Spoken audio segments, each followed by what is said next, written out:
Hello and welcome to Monkeys with Fire. You join me tonight for another painting workshop with Pascal, and this evening we'll be learning how to craft bases for the Sisters of Battle. If you're brand new to the channel, click on the heart to follow the live Twitch stream weeknights Monday, Wednesday and Friday from 7 PM. Also, be sure to subscribe and tap the bell icon to receive notifications from YouTube for the latest videos and updates. And now, on with the show. All right then, shall we bring Pascal in? Good evening, Pascal. Good evening, and thank you. Good to be here. Hello, guys, everybody. Okay then, so it is the first workshop of 2020. What are you doing tonight? So I've been painting, I've been collecting and painting Sisters of Battle recently, being away from gaming that massively for a long time, got back into it, and I started thinking about how I wanted to do the basis for those sisters. And finally I came up with something that involved a rolling pin from Green Stuff World, and it was actually pretty simple to execute, but everybody went bonkers by it, and so I thought, well, why don't I show you guys how I did that? Easy enough, right? Sounds like a great workshop for this evening then. So this is the base I have created. So this is like a standard base, right? A bit of rubble in there, but this is the standard base that I've created. And after that, I look at these. So there's some patterns that I painted in gold, right? But I also wanted to do, because this is called the temple. Not my choice, but it is. I wanted to give that temple theme a better look by adding things like candles in here, which are obviously giving off that light effect. And so there are a couple of those that do that. I'm going to show you how to paint these tiles. So you got your base. You got a cork coaster. This is. So this is where you put your mug of tea on. And then obviously we need a rolling pin. So this is the rolling pin from Green Stuff World, which is called Temple. We've got a bazillion of them in different textures and all. And well, it's just an awesome piece. Then I've got a plain rolling pin as well. There's no texture on this at all. And I've got some rubbers on the sides. I'm going to explain later why I've got these. We've got some variations of glue. We've got some super glue. We've got some wood glue. Then we got some sand. This is just something I picked up from my garden. So there's all kinds of bits and stones and a bit of leaves and etc. But especially this fine coarse sand is what I'm looking for today. So I'm using something like this. This is a self-hardening clay, really fine. It hardens out on air. So that's why I'm got to keep it airtight if I'm not using it. So that's the crackle you just heard. And this is what we're going to use later on.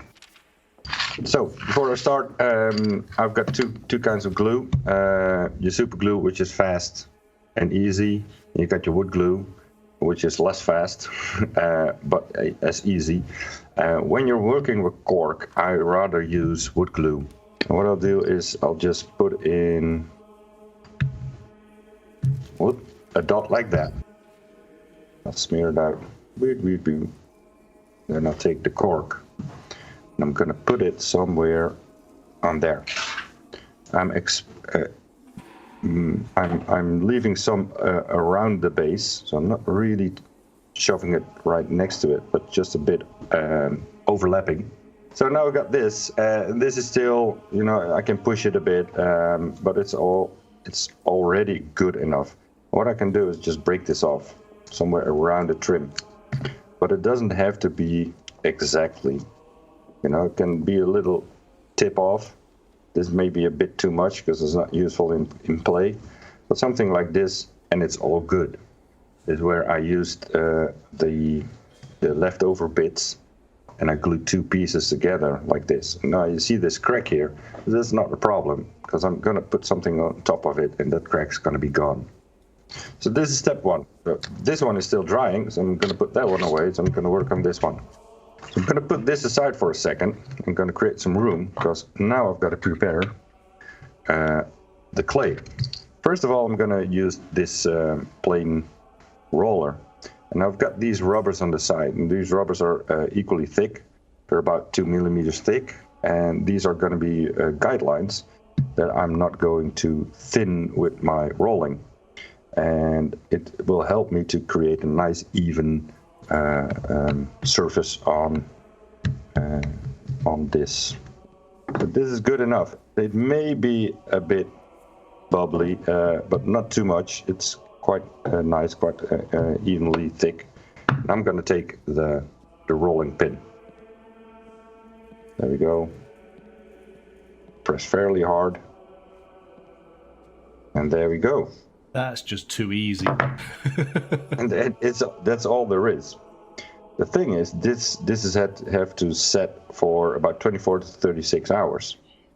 I don't know if we got that much time. Of course, I've already prepared this, and you get something like this. Look at that. Can you see it? Yeah, it's beautiful design on that rolling pin, isn't it? Isn't it cool? That's so awesome, and it's almost especially made for the sisters because there are all these fleur-de-lis in there and etc. So I'm gonna take my cork base. I'm gonna flip this one over, and then I'm gonna add some wood glue onto this again. I'm just gonna press it down. And let's see if we can find a nice spot. Let's take something like this here, and I'm gonna put it here. Again, I'm overlapping. I'm taking way too much space, and I'm carefully gonna break off first the big piece. Always keep these pieces that fall off, even the little ones. I'm gonna show you what to do with it, and I'm just gonna break it off. And there are happy accidents in this case. Look at this. I broke off too much. That's okay. I can use it. There we go. You could even use clippers for it if you like. And just do that. There we go.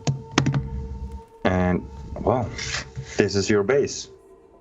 This is the basic base from Green Stuff World. Easily washable, and it's all good. They got amazing stuff. Okay, so this is your basic base. But when I am doing bases, I always try to create that scene in three sizes. So you got your large size, which is this, and then I'm going to a middle size, and I'm going to a miniature size something. What do I mean with that? I want to have elements in there that are large, medium, and small. I've saved up some of this stuff. And look, there's plenty more of it. It's all rubble. It's a temple ruin. So I'm thinking there may be levels above here that have fallen down, or other tiles that have been broken up and discarded here. So what I can do is just break off a little bits of this and glue it on. This is already good enough. So let's try that out. And in this case, I can easily use the super glue, because super glue and this clay work really well. Do keep in mind where your miniature is going to stand, of course. Usually I first mount the miniature and then add the extra elements to it, but it's all okay. And maybe just a random piece.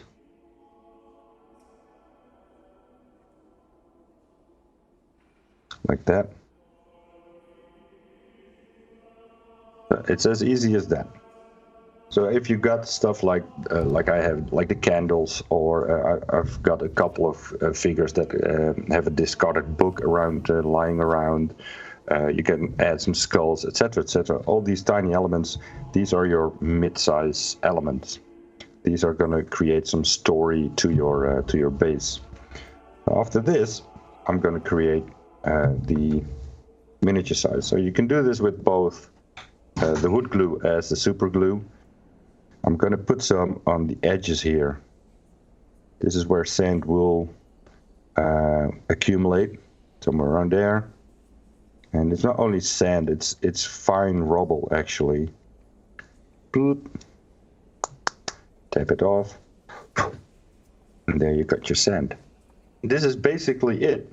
After this, you can be as creative as you like, but always remember that, and this is mainly made for gaming, right? So don't make it too full.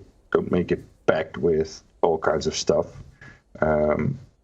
If you're thinking of doing it as a real temple, like in maybe a fantasy setting, think of doing a bit of tufts of grass here and there, just coming around, maybe even some moss in between the stones, but that's after painting, of course. Painting the baits. I primed it in black, obviously, and then I'm going to use these scale 75 colors. This is walnut.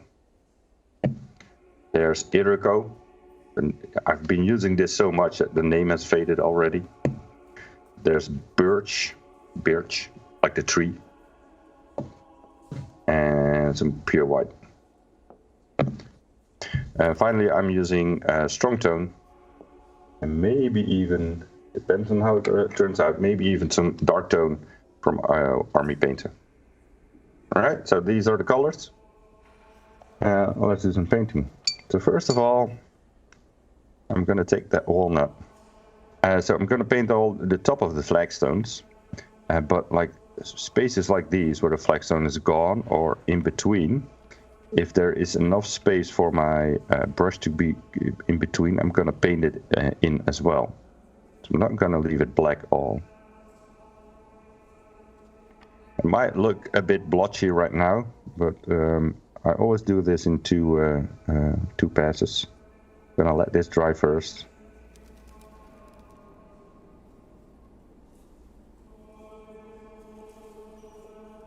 And even mistakes like these in between here. I don't know if you can see that. Yeah. That's all okay.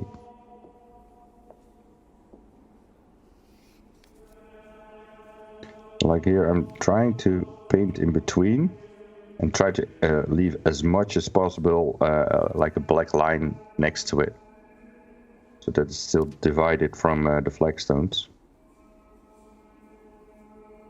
Now, if you're doing this yourself,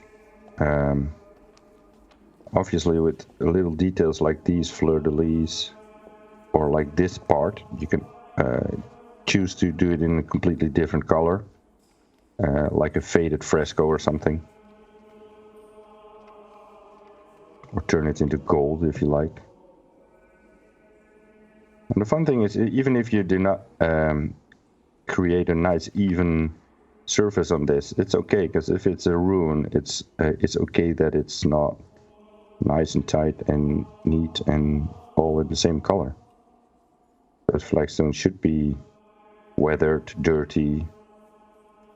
You could even choose to, and this is something I was pondering when designing it, to do all these kinds of different tones of flagstones, and either really completely different tones, or saying, well, I'm gonna do like gray browns, but all kinds of different gray browns. And this is making it fun. And now I'm gonna make a mix from a walnut. I'm gonna add a little bit of the Iroko, which makes it a little bit more yellow. Hope you can see that. And I'm gonna add a bit of birch. It's gonna make it lighter. When I'm doing these flagstones, at this point, I'm gonna create already my lighting aspect. And what I mean with that is that I'm always trying to do paint the light towards one side, or actually like two sides, one on the horizontal lines and one on the vertical lines. Let's say on this line and this line, I'm going to paint it towards there. So here is going to be darker and here's going to be lighter. And I can do that for each and every one in the same way. I can also alternate with it, which makes it look like all the flagstones are in different angles from each other. You get my drift? And often I decide to do it based on how the miniature is on top of the base, which makes the best way visible. obviously I just decided on the spot.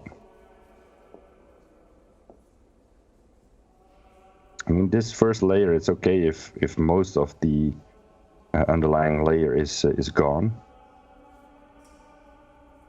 A cool way to think about it is also center your light in the middle and going darker outwards. In that case, you would be rather doing it like this. And that way. In that way, you're able to create some circular effect towards the middle of your miniature. But that's something that's more usable for display painting, I guess. As you've noticed, I've not painted these lower edges or lower pieces where the flagstones are not, because I'm gonna leave it as dark as it is right now. I'm just painting the flagstones. I've created a lighter version, added a bit more birch to it. I'm just gonna do exactly the same, but even further and further and further along that light source.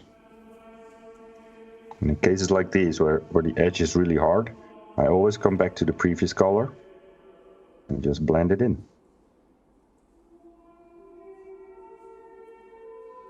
This is where Scale 75 is really helpful, as they blend really well with each other. I keep saying that every time I do a workshop, right? But I also know with Scale 75, sometimes you just gotta wait until it's dry to see whether that edge is really as hard as you see it right now, or if the paint has blended itself already. Chris is just saying, I've heard nothing but good things about the Scale 75 range. I've been talking about this, I think it was yesterday on my own stream, where you shouldn't shy trying out new products and see what makes products the same or different from each other.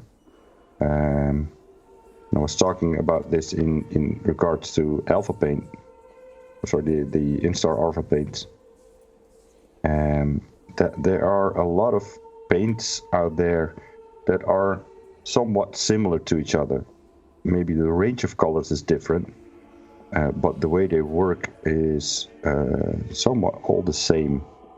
And then there are some products, some brands like Alpha Paints, like Scale 75, like Camera, that behave somewhat different. Have different properties, like for instance, Scale 75 is way much more matte than the average other paint, and they dry way different than what you can expect. And it's not a bad thing. It's not a pro or a con. It's just a thing. It's what you need to know about certain products. It's how does it behave and what does it do, and then think on what is it good for, or how can I use it properly. And if you know that, then you can add another tool in your toolbox, and then that's just about it. And sure, everybody has his own preferences and painting styles and materials that go well with that, but never shy away from trying to try something out. Created another brighter tone, almost only birch and a bit of white. And I'm going to go to almost the highest highlight, which is just putting in some edge lines in here. This is the thing. When I did my test base, I thought, well, did the sand as well, etc. And I thought, oh, this is actually pretty boring. It needs something more. And then I thought, well, if this is a ruin, these flagstones aren't complete anymore. So I started to paint in some cracks. Just go like this, anywhere you like. Maybe even entirely broke off here.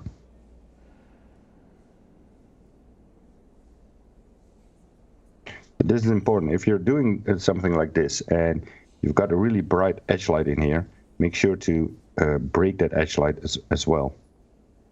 I'm going to take some pure white, really fine tip. I'm going to create in some edge lights in there. And there we go. Well, that's looking much more interesting, right? So now I'm going to get my strong tone. I really like to thin down my washes always a bit.